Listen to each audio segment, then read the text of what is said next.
المولد النبوي بعد يومين، يلا تشجعي واعملي احلى فوليه وحمصيه وكمان سمسميه. نبدا الفيديو بتاعنا على طول، والذكر بتاع النهارده هيكون اللهم صل وسلم وبارك على سيدنا محمد. معايا في البدايه نص كيلو من الفول السوداني، انا مش جايباه محمص قوي، يعني تقريبا نص تحميصه كده اهو، او فول سوداني عادي جدا. نص كيلو من الفول السوداني يعني فيما يعادل 3 كوبايات من المج الشاي العادي. حطيتهم كده في صينيه المونيا، وحطيتهم في رف اوسط في الفرن، وولعت الفرن من تحت بس. قاعدة الفرن من تحت بس تقريبا يعني، وتوطي كده علشان يسخن معاكي. جهزت هنا ورقة زبدة حلوة كده اهو، دهنتها بالزيت. يلا نعمل الحاجة بقى الحلوة او السيرم بتاع الفولية بتاعتي. حطيت زي ما انتوا شفتوا كوباية من السكر من الكوبايات المعيارية، وريت لكم من شوية الكوباية المعيارية يعني مج الشاي العادي. عليها نص كوباية من العسل الجلوكوز. عسل الجلوكوز ممكن تجيبيه من اي سوبر ماركت، وممكن تجيبيه من عند مستلزمات الحلواني. حطيت كمان عليهم تلت كوباية من المية. تلت كوباية، الكوباية بتكون 3 أتلات، انتي هتستخدمي تلت كوباية كده اهو. وعلى طول ارفعيهم على النار، والنار تكون متوسطة. بعد بقى ما يبدأ يغلي كده اهو، حطي رشة صغيرة من ملح الليمون عشان السكر بتاعك ما يسكرش. وانتي بتقلبي ما تقلبيش جامد، علشان السكر ما يطلعش كده اهو على حواف الحلة بتاعتك، ويبدأ ان هو يتكرمل. هبدأ بقى ان انا اوطي في المرحلة دي، وابدأ ان انا كل حوالي 5 دقايق كده اهو اعمل له الاختبار. الاختبار ده بيكون عبارة عن ايه؟ ان احنا بنجيب نقطة كده اهو من السيرم بتاعي، وابدأ ان انا احطه كده اهو في مية، والمية دي تكون فيها تلجة او مية ساقعة جدا، علشان ان انا يطلع لي على طول كورة صلبة. كورة صلبة تتكسر كده وتتقطم. اول كورة اللي انا طلعتها من شوية كانت لينة كده، كانت تشديها كده تلاقيها ايه يعني بتشد معاكي. اللي بتشد دي او اللي بتكون ناشفه سنه بسيطه وما بتقطمش بسرعه، هتبدا انها تلزق في سنانك الحلوه بعد ما تعملي الفوليه بتاعتك، وهتبدا ان هي ما تبقاش حلوه، تمضغ كتير جدا. بصوا بقى، طلعت نقطه وحطيتها. اول ما بتقسميها كده بايديك الحلوه كده تلاقيها اتقسمت لنصين. ممكن تجربي بقى ده كده اهو، يعني اول ما يبدا كده اهو السكر بتاعك يتكرمل، يعني عشان ما تقعديش تعملي الاختبار كتير ويبدا لونه ذهبي فاتح، ابدأي اعملي الاختبار. بس في الوقت ده هنوطي خالص. انا حطيت ربع معلقة من الكربوناتو وقلبت كويس، بس للأسف اتقطعت في المونتاج. هنا بقى الفول السوداني لازم يبقى سخن، وطبعا السيرم بتاعي سخن علشان الفول السوداني ما يقفش معاكي. اي حله عندك المونيا، ستانلس، جرانيت، اي حله اعملي فيها الخليط الحلو ده. شفتي بقى ما قفش خالص ازاي؟ المرحله دي بقى هنسمي الله ونجهز كل حاجه بسرعه. يعني جهزي ورقه الزبده اللي فيها الزيت بسرعه، وتجهزي وتقلبي الفول بسرعه. كل المرحله دي بقى تتوكلي على الله كده بسرعه. طبعا مش هتستحملي السخونه، فجبت مكبس هرست البطاطس، وابتديت ان انا اضغط كده. طبعا اللي على الحواف كده هم من فوق ومن تحت، هبدا ان انا اقطعهم بالسكينه كده اهو بالشكل ده. يا دوبك بس يبرد حاجه بسيطه. لازم ان هو يبرد حاجه بسيطه، وتبداي انك تقطعيه بالشكل ده. سكينه بقى تكون حاميه، وتبداي بقى انك تقطعيه سواء مستطيلات، مربعات. والحتت اللي مش متظبطه اللي على الاطراف دي طبعا مش هنرميها، هناكلها طبعا. انا بقى هبدا ان انا اقطعها كده اهو خطوط طوليه بالشكل اللي انتوا شفتوه ده. ندخل على طول في تاني حاجه، السمسميه. على طول كده مش هتكمل معاكي ساعه زمن وتطلعي لهم بحلاوه مولد من الحاجات الحلوه دي. حطيت هنا اهو نص كيلو من السمسم. عايرته اهو بالكوبايه زي ما انتم شايفين، عشان اللي ما عندهاش كوبايه. وبعد كده همسك الصينيه الحلوه دي واحطها في الفرن على رف اوسط. هنحط بقى زي ما اتفقنا نص كوبايه من العسل الجلوكوز. لو ما عندكيش عسل جلوكوز ممكن تستبدليها بعسل ابيض، لكن العسل الجلوكوز بيدي لمعه وبيحافظ كده اهو على قوام الحاجه لفتره اطول. نص عسل جلوكوز، كوبايه من السكر، تلت كوبايه من الميه، وميه عاديه من الحنفيه. ممكن نحط بقى رشه طرف المعلقه كده زي ما انتم شايفين من ملح الليمون. ما عندكيش ملح الليمون، ابدأي حطي عصرتين من الليمون.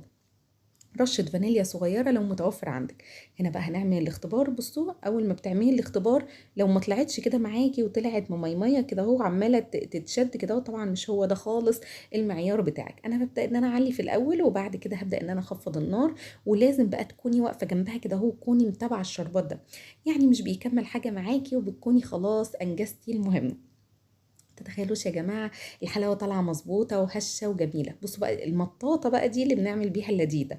يعني كل معيار حلاوة مولد، أو كل معيار حاجة، كل معيار معين من السيرم، وكل ظبطة معينة من الطبخة المعينة من السيرم، هو ده اللي بيظبط لي حاجة معينة من حلاوة المولد. زي اللذيذة، زي السمسمية والفولية. ساكتة ليه طول الفيديو؟ قول يلا اللهم صل وسلم وبارك على سيدنا محمد وعلى آله وصحبه وسلم. بصوا هو ده بقى لسه دي لسه بتمط، هنسيبها بقى شويه كمان. وبعد كده وربع معلقه اللي خلاه ابيض كده اهو السيرم بتاعي، ان انا حطيت في النهايه خالص ربع معلقه من الكربونات، وما تنسوهاش بتخلي بقى حلاوه المولد بتاعتك هشه ورهيبه جدا. هبدا بقى على طول اقلب السمسم المحمص، لازم السمسم يكون سخن سخن، يعني سخن كده أهو، حاجه بسيطه، مش سخن ان هو يلسعك يعني، بس لازم تحطيه رف اوسط في الفرن على نار متوسطه، مش عايزينه يتحمص. الهدف بتاع المرحله دي زي ما قلت لكم ان احنا بس علشان لما السمسم او الفول السوداني او الحمص ينزل في السيرم ما يقفش معاكي وما يبقاش عامل زي الازاز ويحجر معاكي. يفضل طبعا انك تحطي ورقه زبده علشان ما يلتصقش، وتحطي فيها تدينيها بشويتين زيت حلوين، لان احيانا ورق الزبده ما يبقاش حلو والحاجه بتلزق فيه، واحيانا يعني ما تبقاش تمام. هبدا بقى ان انا اكبس كده اهو بهرسه البطاطس، ما عندكيش هاتي مردانه او النشابه، بس لازم تدهنيها زيت علشان الحاجات الحلوه دي بتلزق معاكي. طبعا الحاجات اللي على الحواف ديت هتتاكل، يعني هتتاكل، مش هنوديها في اي مكان. وهبدا بقى على طول اسمي الله كده اهو، وابدا بصوا هبدا بقى كده اهو اقطع بشكل طولي وبشكل عرضي بالطريقه السهله والبسيطه دي. شفتوا بقى سهلة قد ايه، سهلة وبسيطة، مش بتكمل معاكي اي حاجة، ساعة زمن هتخلصي نص، طبعا نص كيلو من الفولية والحمصية مش بياخد اي وقت معاكي. بصوا بقى الجمال، بتقطم بسرعة، بتقرمش هشة، تحسي ان هي حاجة صابحة، وكفاية النظافة بتاعتها. الحمصيه بنفس الطريقه، هبدا بقى ارص هنا في الاطباق بتاعتي. طبعا انتي بتبداي بقى تكسريهم كده اهو، لما يبدا ان هو ينشف يبرد خالص وينشف خالص، وتسمي الله كده اهو، وتصلي على رسول الله، تبقى انتي واقفه تشتغلي. هنا بقى زي ما انتوا شفتوا كوبايه من السكر، نص كوبايه من عسل الجلوكوز، تلت كوبايه من الميه. احفظي بقى المعيار ده، رشه صغيره من الفانيليا ورشه صغيره من ملح الليمون، طرف المعلقه كده من ملح الليمون. وبعد كده هرفعهم على النار. بصوا اهو، ده طرف معلقه من ملح الليمون وزيها من الفانيليا. وبعد كده هرفعهم على النار. في الاخر بقى خالص هحط حوالي ربع معلقه من الكربونات. بصوا بقى هبدا ان انا ارصها كده بطريقه طوليه وطريقه عرضيه، الفوليه مع السمسميه. ممكن بقى تغلفي الطبق الحلو ده كده اهو بورق بستريتش رول ولا حاجه، ولا باي حاجه، او تحطيها في علبه محكمه الغلق. وبعد كده اهو تبداي على طول تتوكلي على الله وتسيبيها بقى كده اهو لاولادك، هيفرحوا بيها جدا.